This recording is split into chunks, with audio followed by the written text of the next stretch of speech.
I did a turkey trot yesterday, and in it, she was just saying, like, you've created a baseline for yourself. And it just pinged in my brain. I was like, you're so right.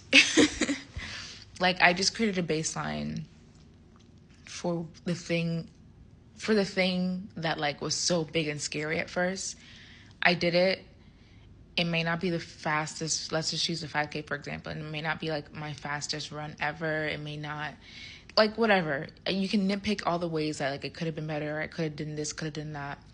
But I think what stood out to me is this idea of taking a really big goal that you want to do and then breaking it down, doing it, and then creating a baseline and then doing it again.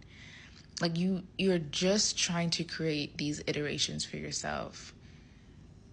I think we get so caught up on the first thing has to be so perfect, so without flaws, so we have to get it the first time.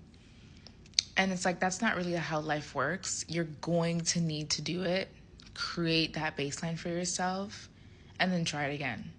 And then try it again, and then try it again. Some of the best products that you try, maybe a really cool business that you like, that you're a part, like whatever the case, things that have been created in the world are just an amalgamation of iterations of itself over and over and over again.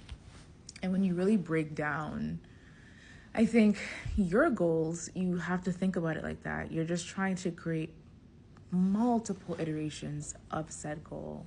But in order to do that, you just need to do it first, get it out of the way, create that baseline, and then go from there. Because now, in my case, I have a pace that I didn't have before.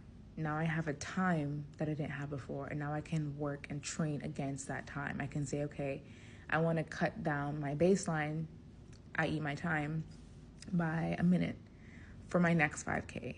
Or I want to be able, like, I know how much I run for a 5K. I can estimate how much I'd run for a 10K. Like, I'm just creating data. You're just gathering data, and we just need to gather more data and stop thinking that these things are concrete, right? That like they're set in stone. It is not. We just need to create data, get a baseline, and continuously create iterations of whatever it is that you want to do. And then you get to a point where I think like you're in a flow, you're having fun, and maybe you're not so dead set on what the iteration is going to